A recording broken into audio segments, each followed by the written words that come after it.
Hey friends, it's Sarah from She's Craft Nation Knows It, and today we're going to be making some really pretty epoxy resin bookmarks.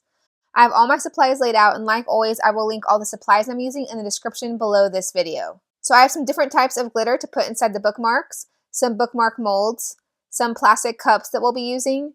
This is the epoxy resin that we're going to be using. And then I have some toothpicks that we're going to need. And then like always, when you're working with resin, you'll need to wear gloves and a respirator. And then I also have this little heat gun that I'm going to be using to pop little bubbles in the resin. If you don't have a heat gun, you can use a lighter. So let's go ahead and get started. We're going to start by pouring the epoxy resin into these cups. The resin comes in A and a B, and you need equal parts A and B. So I'm going to go ahead and pour a little bit of A into one cup and then a little bit of B into another cup. I like to use these kinds of cups because they have ridges on the inside, which kind of helps me eyeball the amounts and pour the same amount in each one. Now before you open the epoxy resin and pour it, make sure you put on your gloves and your respirator, and it's honestly really a good idea to wear protective eyewear too. Now once you have it poured into each cup, you're just going to pour one cup into the other and mix it together. This resin actually comes with a really great little instruction booklet, but to stir this, you want to start in the middle of the cup and stir slowly in the same direction the whole time. And then you slowly start widening how big of a circle you're stirring in. So you kind of start by making slow, tiny circles in the middle and then widen the circles to bigger circles. You're going to stir for a total of 5 minutes. I know it feels like a really long time, but you really want to make sure that you stir it for the full time. This helps the two parts of the resin mix together properly, so you really don't want to rush the stirring process. Okay, so now it's time to pour the resin into the bookmark molds.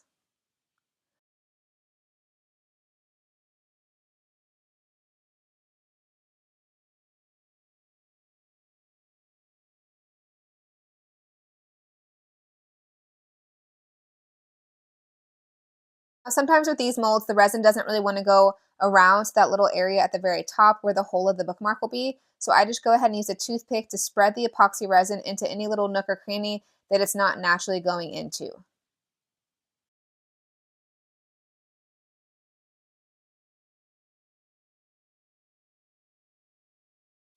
Okay, now that you're done pouring, you can go ahead and use your heat gun or a lighter to pop any bubbles that you see in the resin. I personally love the heat gun because it has 2 heat levels and it's just super easy to use. With a lighter, it's much easier to accidentally melt the side of the mold, which of course you don't want to do. So just go ahead and pop any little bubbles that you see. If for some reason there's like a big bubble at the bottom of the resin and the heat gun can't pop it, I just kind of use a toothpick to move the bubble towards the top of the surface. Sometimes it'll pop on its own that way, and if not, you can use the heat gun to then pop the bubble once it gets to the top of the surface. Okay, now you're just going to sprinkle some of the glitter into the resin. Of course, you want to be careful not to get glitter into the bookmark right next to it if you're planning to use different glitter in that bookmark.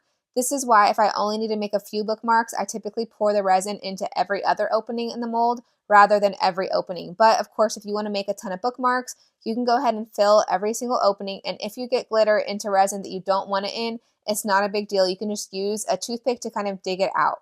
Now, once I pour the glitter into the resin, I go back with a toothpick and spread the glitter out. You don't want it all clumped together in one spot. And you also want to make sure that all the glitter, especially if it's a thicker kind of glitter, is completely underneath the resin. So you might need to kind of push it down under the resin as you're spreading it out.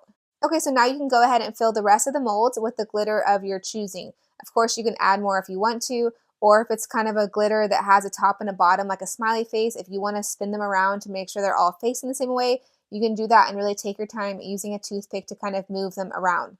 Then once you have the glitter where you want it, you can go ahead and use the heat gun one more time to pop any other little bubbles that may have popped up from you kind of moving the glitter through the resin. Okay, so once everything looks the way you want it to, we're going to go ahead and leave them alone to sit and cure.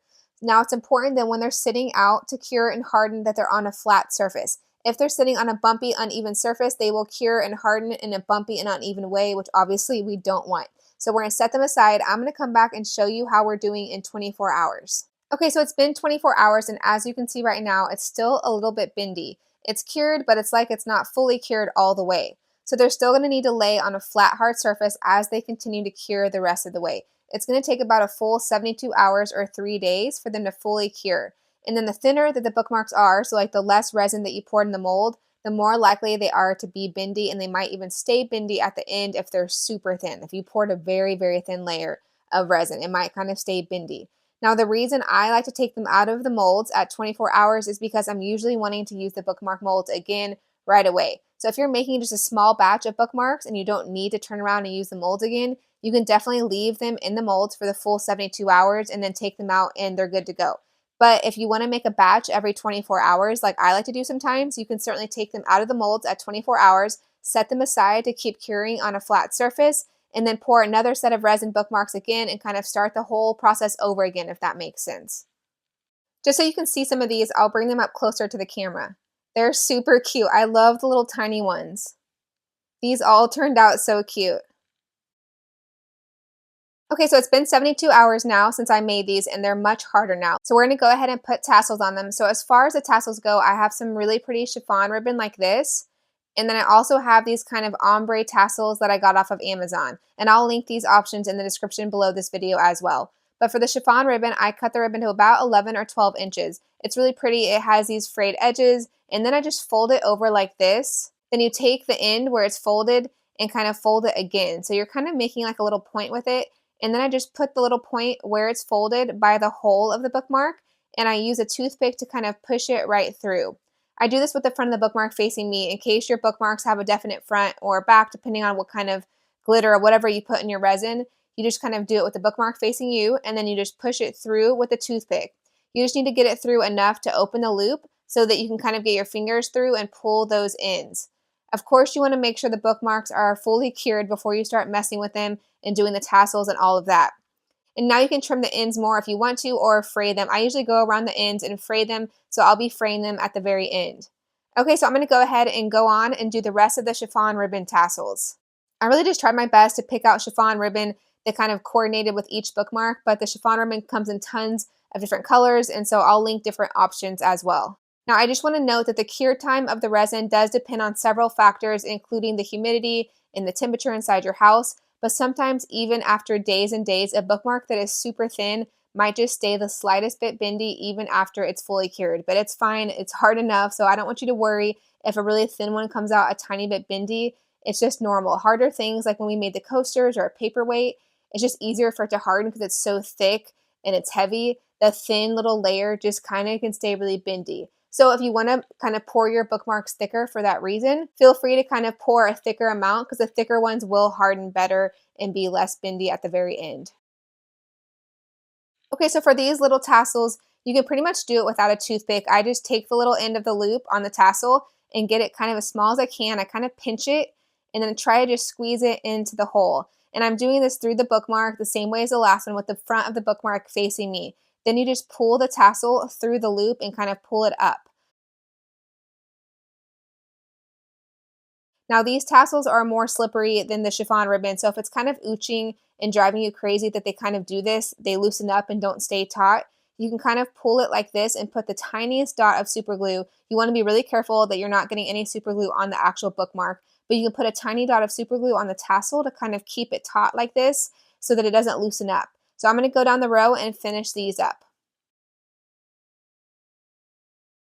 So to fray the ends of the chiffon ribbon, you can tell right now they're clean cut. Let me show you. So all of you do is kind of run your fingernail along the end and pull some of the threading off, which gives it a frayed edge similar to the sides. This way it matches. Otherwise, the end looks too clean cut in my opinion. Now, this does get kind of messy. It leaves little threads all over the table. Let me show you the difference. So there's the clean cut edge, and here's the one that we just frayed, which I think kind of matches the sides better. If any of the frayed threads, even on the sides, are too long, of course you can just trim them right up with some scissors.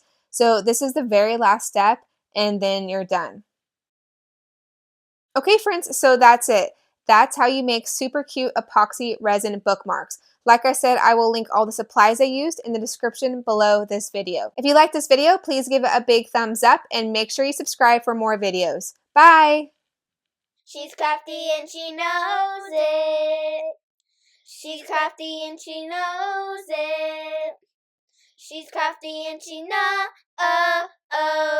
She's crafty and she knows it.